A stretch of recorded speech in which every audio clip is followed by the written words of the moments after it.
Good morning ninth class. कुछ लोगों को इनइक्वलिटी ऑफ ट्रायंगल में प्रॉब्लम है, तो एक बार वापस से देखते हैं और एक बार इसका प्रूफ भी देखते हैं। ठीक है, यहाँ पे थी inequality of triangle. Inequality of triangle का क्या सेंस होता है? जहां पर इक्वलिटी होल्ड नहीं हो।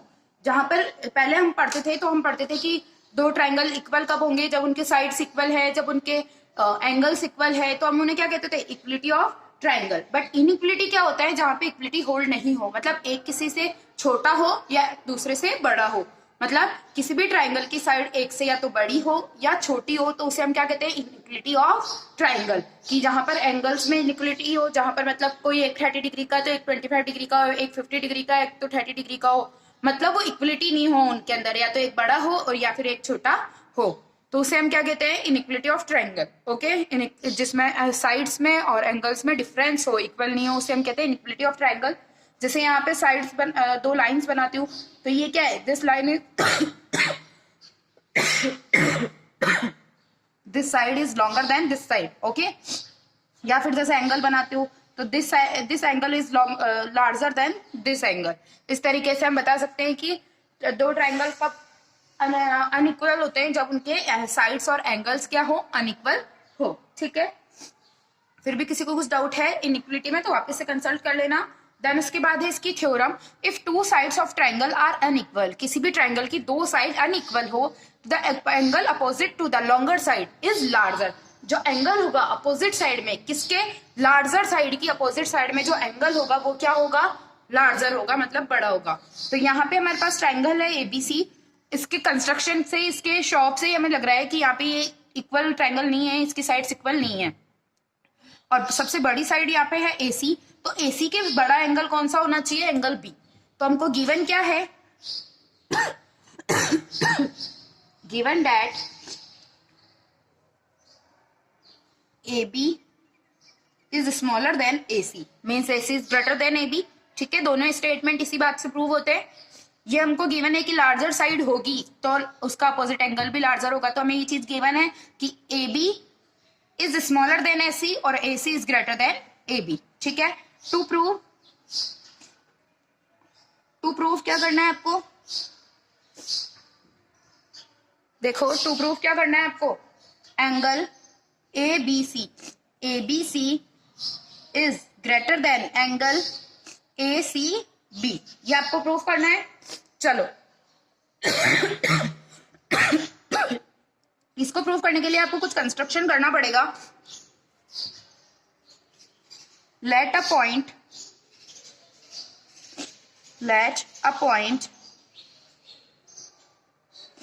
D on line AC such that, किस तरीका को हो? Point AB is equal to AD हो जाए। अगर ये बड़ी है तो मैं यहाँ पे कुछ ना कुछ पॉइंट होगा जब ये दोनों इक्वल हो जाएगी, तो ये मैं यहाँ पे क्या कर रही हूँ? एक पॉइंट ऐसा कंसिडर कर रही हूँ, पॉइंट D, जो कि AB इक्वल टू AD हो जाए। ठीक है, ज्वाइन BD। ठीक है, और फिर मैंने क्या किया? BD को ज्वाइंट कर दिया। ठीक है, देन उसके बाद है, प्रोसेस करते हैं। आपको क्या गिवन है? A B equal to AD हो गया बाय कंस्ट्रक्शन।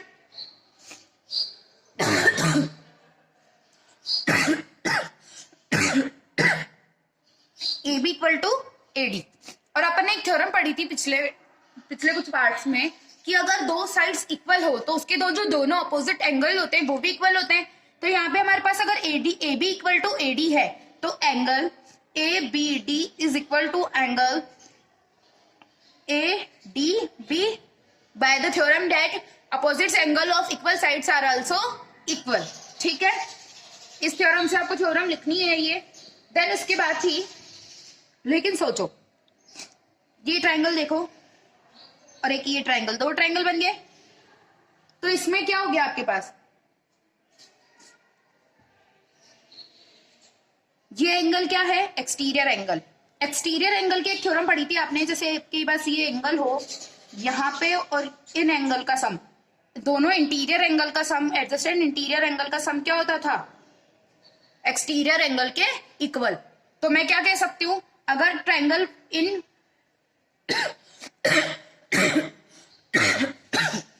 ट्रायंगल बीसीडी के अंदर देखो,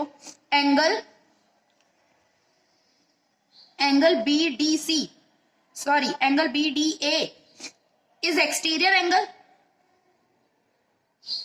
और अगर ये एक्सटीरियर एंगल होता है तो angle ADB is greater than angle CACB. How? Angle ADB is greater than angle ACB, इस एंगल से तो बड़ा ही होगा, क्योंकि ये तो इन दोनों का सम होता है, और इसमें से हम केवल इससे तो बड़ा ही होगा अगर सम होता है तो, ठीक है। और हमने क्या पढ़ा था, यहां पे एक स्टेटमेंट लिखा था ये, तो एंगल किसको, ए सी बी किसके इक्वल होगा, और ए डी बी किसके इक्वल होगा, एंगल ए बी डी। कैसे होगा?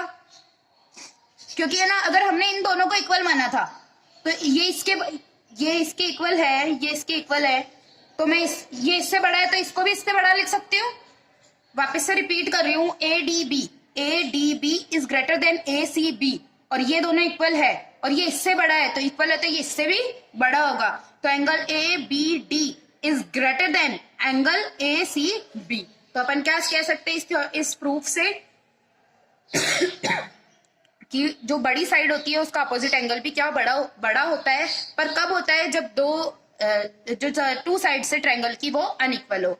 वापस से देखते हैं अपन ने क्या किया, ये बड़ी साइड थी तो मैंने A C is greater than A B, फिर अगर मुझे क्या प्रूफ करना था, angle A B C is greater than angle C A C B, फिर मैंने एक पॉइंट लेट किया on side A C that is angle D, और इसको ऐसे कंसिडर किया कि A B equal to A C हो जाए, ठीक है। फिर अगर side A B equal to A D थी तो मैंने माना कि अगर दो साइड इक्वल होती है तो उसके अपोजिट से एंगल भी इक्वल, तो this angle is equal to this angle, और ये क्या है, एक एक्सटीरियर एंगल है, और एक्सटीरियर एंगल होता है तो क्या होता है, वो दो एडजेसेंट इंटीरियर एंगल के सम के इक्वल होता है, तो ये इसके सम के इक्वल होगा तो ऑब्वियसली ये बड़ा होगा, और ये दोनों इक्वल है तो ये इससे बड़ा है तो ये इससे भी बड़ा होगा। इस तरीके से अपन ने प्रूफ किया। देन है इसकी एक अपोजिट कन्वर्स थ्योरम है, वो तो आपको देख लेनी है कि अगर एंगल इक्वल हो तो उसकी अपोजिट साइड, एंगल बड़ा हो तो उसका अपोजिट साइड भी क्या होगी, लॉन्गर होगी। ये सब अपन ने कल कर लिया था। देन उसके बाद है sum of any two sides of a triangle are is greater than the third side, कि दो साइड्स का सम क्या होगा, थर्ड साइड से बड़ा होगा। सपोज यहाँ पे हमारे पास एक ट्रायंगल है, triangle A B C, okay, given है हमको a triangle A B C, ABC एक ट्रायंगल है। टू प्रूव क्या करना है आपको, आप किसी भी साइड के लिए कर सकते हो कि भाई जैसे मैंने यहाँ पे लिया ए बी प्लस ए सी बड़ा होगा बीसी से, तो आपको क्या करना है, आप ऐसे A C plus B C is greater than A B ऐसे सब कुछ ले सकते हो, पर आपको क्या करना है, उस साइड के अपोजिट वर्टेक्स को जब अपन कंस्ट्रक्शन करेंगे तो उस साइड की अपोजिट वर्टेक्स को इंप्रूव करना है, प्रोड्यूस करना है, ओके। जैसे मैं यहां से ये इन दोनों का सम लेती तो फिर जो बड़ी साइड है उसके अपोजिट साइड वाली को प्रोड्यूस करती, ठीक है। तो मैंने यहाँ पे किया है produce side A B, okay, side A B को मैंने यहाँ पे प्रोड्यूस किया एंड ज्वाइन, यहाँ पे एक पॉइंट डी तक प्रोड्यूस किया, तो मैं ज्वाइन कर सकती हूँ किसको, डी एंड सी को मैंने ज्वाइन कर दिया। और कैसे किया, such that A D is equal to A C, okay, A D is equal to A C, आगे तक प्रोड्यूस करके आपको ऐसे करना है इसको, ठीक है। तो this side is equal to this side. अब आपको क्या कर सकते हैं, आप सोचो आप क्या कर सकते हैं, अपन यहाँ पे लिख सकते हैं A C equal to A D, तो angle A D C is equal to angle DCA, ये एंगल इस एंगल के इक्वल होगा क्योंकि अपोजिट साइड अगर इक्वल होती है, सॉरी दो साइड्स इक्वल होती है किसी भी ट्राइंगल के, तो उसके अपोजिट एंगल्स भी क्या होते हैं, इक्वल। दिस थ्योरम से आप क्या लिख सकते हो, ये एंगल इसके इक्वल होगा। ओके, फिर अब देखो ये जो पूरा एंगल है ये तो इतना सा ही था, अगर मैं इस एंगल को क्या लिख सकती हूँ, पूरे वाले को angle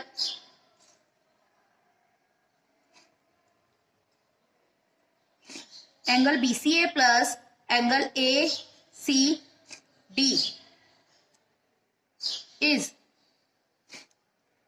greater than angle ADC। कैसे लिखा मैंने, ये दोनों एंगल इक्वल है। सपोज करो ऐसे कुछ ट्रायंगल बन रहा है और यहाँ पे आपके दो एंगल इक्वल है, यहाँ पे एक और है, ये दोनों इक्वल है, तो मैं अगर इसमें इस वाले एंगल में ये और ऐड कर दूंगी तो ये वाला एंगल इससे बड़ा हो जाएगा। तो मैंने यहाँ पे ये दोनों इक्वल थे, इसमें एक और ये ऐड कर दिया, तो इन दोनों का एंगल का सम इस एंगल से बड़ा होगा। ठीक है, इससे मैंने ये चीज लिखी है। और अपन क्या कह सकते हैं,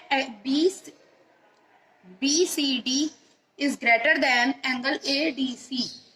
How?